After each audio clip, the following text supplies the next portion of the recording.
Here is a very quick but interesting source on Ziphrah or Zipporah, the wife of Moses and the daughter of Jethro or Yitro. So this is how she meets Moses in Exodus 2, and she's speaking to her father or grandfather, who is either Jethro or Jethro's father. The name that they're using is Ruel, which we know is one of Jethro's names, and he is a a Cainite. So she is raised by a Cainite, although there are some who say she was adopted. But here they are, they've just been saved, and they're speaking to Jethro or his father. He said, "Why have you come back so soon today?" And they said, "An Egyptian delivered us from the hand of the shepherds. Hence it follows that they had thrown them into the water. Thus it is stated, and even drew us up, or out of the water. He said unto his daughters, So where is he? Zipporah immediately went out like a bird," which her name is similar to the word for bird, as you see here, Zippor and Zipporah, "and brought him." So she went out and got Moses. Another interpretation, why was she called Zipporah?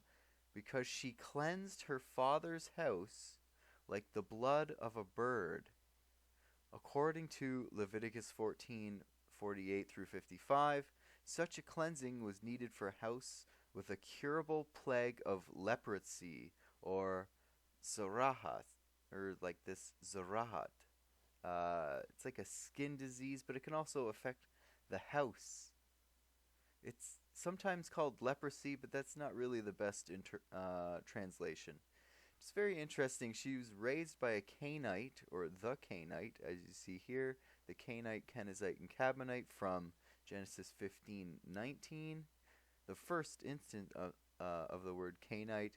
You can see that this value is 1771, which is the exact same value as the torah of Tzaraath, of this skin disease. So there's a link here between the cainites and this skin disease. It's like some people call it Tzaraath or Tzaraat, tsaraat, and this would be like the instructions or the Torah of the Tzaraat. So there is a connection, as if these guys are experts in it. And actually, if you think about all the Noahides, many of them are connected to this exact disease, this exact plague, or skin disease, or leprosy, if you will. We have Naaman, the classic Noahide, or Gertoshov, and then Batya, or Bitya, the woman who raised Moses, the daughter of Pharaoh. She was also down by the river washing herself of this exact affliction. So whoever sleeps in the house must wash his clothes, and whoever eats in the house must wash his clothes. So you can see it's like a spiritual disease that gets even into the house. If, however, the priest comes and sees that the plague has not spread in the house after the house has been replastered, the priest shall pronounce the house clean, for the plague has healed. And then they say, here's how she's connected to it. You can see the birds here. To purge the house, he shall take 2 birds, cedar wood, crimson stuff, and hyssop. There's a whole ritual here. This is the ritual of this tsaraat, and she is connected to it.